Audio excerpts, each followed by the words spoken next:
What's up, agents, and welcome back to another Division video while we eagerly await information from the devs for Year 8 Season 1 and all the information about prototype gear. We're going to take a look at the brand new augments that are coming with prototype gear to see which ones we might want to keep hold of, which ones we definitely don't want, and which ones might just be mid. Don't forget to like, share, comment, and subscribe. Let's get straight into it. Okay, so this is a screenshot picture of everything that I absolutely snagged from the PTS. So everything here is definitely subject to change, and we're probably not going to talk too much about the values because I guess they will get balanced before they actually hit live in Year 8 Season 1. But what we'll do, we'll take a look at each one of them. There are 9 in total. We'll talk about the system and which ones we're definitely going to be on the lookout for. So, couple of things that you need to know about these. They do stack, so you can stack up to 7 times. You could roll it on your secondary weapon and your offhand, but it only works if it's your active weapon. So you can still stack 7 times, but the 7th augment is technically dependent on what gun you've currently got in your hand. Other things to know, you can roll these augments for a chance to get a different one, and when you do that, it's very much like the Division 1 system, whereas you roll it for a cost and then you get to either choose to keep your one that you've got right now, or you go with the new one that it's going to offer you. Just be careful with that though, because it costs prototype cores. You can only get prototype cores from deconstructing prototype gear, and it goes all the way up to 50. It essentially doubles every time you roll, getting very expensive very quickly. So yeah, do be careful. If you're going to roll on prototype, my advice would only roll on prototype if it's a piece you're 100% going to keep. Another thing that I kind of passed as feedback because I wasn't too keen on it was if you actually leveled one of these up, they each level up to 10 levels. If you actually leveled one of these up and then chose to change it to a different one, if for some reason you then chose to roll back, you lose all of the progress that you got from leveling it up. Each augment can level up 10 times. It's a varying on the percentage that it actually gives you when you level it up, but you actually lose the level up progress, which is a little bit rough. But maybe that's just a quality of life that will come at some point in the future. So first of all, let's start up at the top. We have got Paradox. Provides a 1.5% chance of refilling your magazine by 2 for each bullet fired. It starts off at 1.5%, and actually I think this is actually pretty powerful. If I had a piece of prototype gear and I got this and I was kind of just working on my build rather than augments, I would probably just keep hold of this for now. I would not re-roll it onto something else because there's definitely much worse in this 1 out of 9 pool. We've then got Quantum. Provides a 1% chance of becoming immune to damage for 2 seconds. The bonus cannot refresh while active, and it starts at 1% as well. So if that goes up 0.5% every time, maybe it gets to something like 6% times by 7. That actually could be really powerful again. Now, although you're not putting out extra damage, you're not increasing your sustain. Essentially, I think the win's always going to be to stack into whichever augment you want across your entire build to maximize its performance, which essentially is a little bit unfortunate.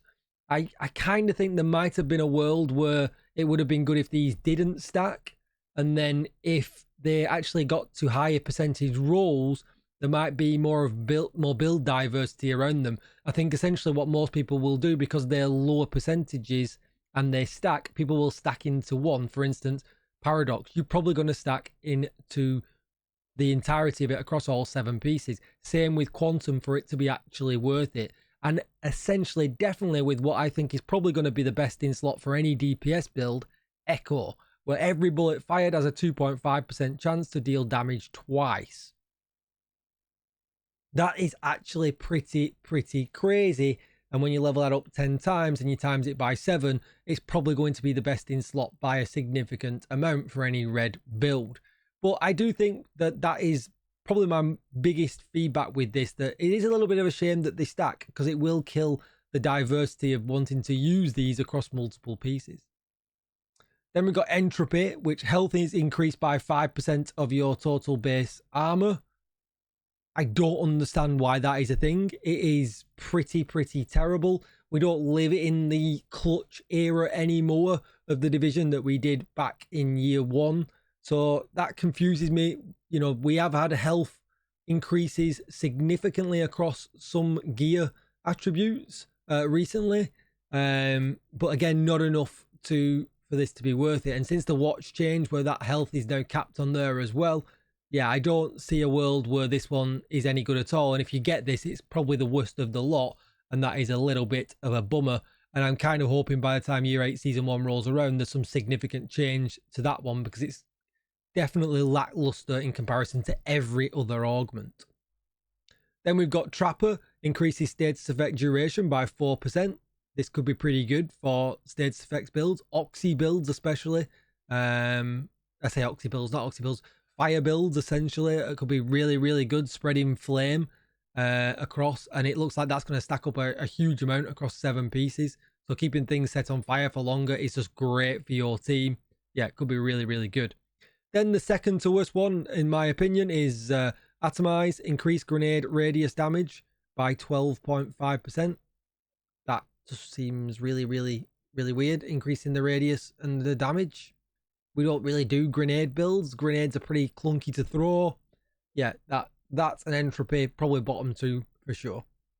Then we got Anomaly. So receive healing of 2% of the damage dealt by your skills. This actually could be pretty good. I actually kind of like the sound of this one. We do have some builds that would definitely benefit from this.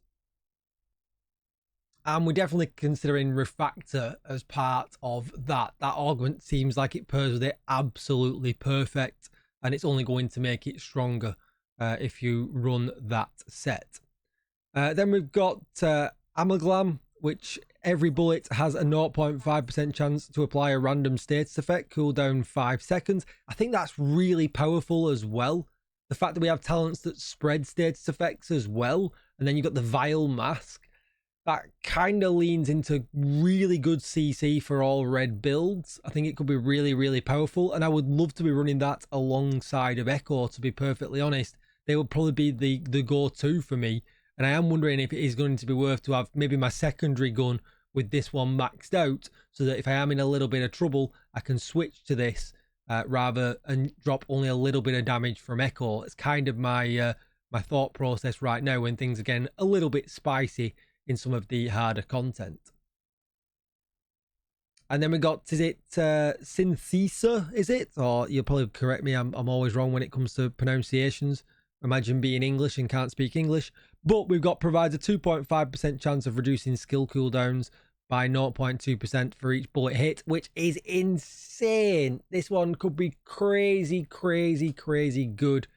On a high rate of fire gun, this could provide an extreme amount of worth for skill builds. Like, yeah, I think this is just insanely good. Even you think healer builds, you think, you know, just anything like skill damage builds. Even if you need to get your revive hive back up quickly, this is so powerful for anything when it comes to skill builds. And that's why I didn't really want to talk too much about the percentages of what these actually roll to, because although yes, these are going to be extremely hard to get all 7 on all of your pieces of gear as of right now, some of these are yeah, crazy powerful. So yeah, really good. Let's see what you guys think in the comments down below. Let's keep it away from the prototype chatter for now until we know exactly what's going on. But let me know about the augments. Let me know your feedback. Let me know what you think. What are you going to be running? What's going to be your favorite, do you think, right from the get-go? What are you going to be looking for? And that's going to be it for the video. Don't forget to like, share, comment, and subscribe. And as always, agents, I will see you in the next one. Bye-bye.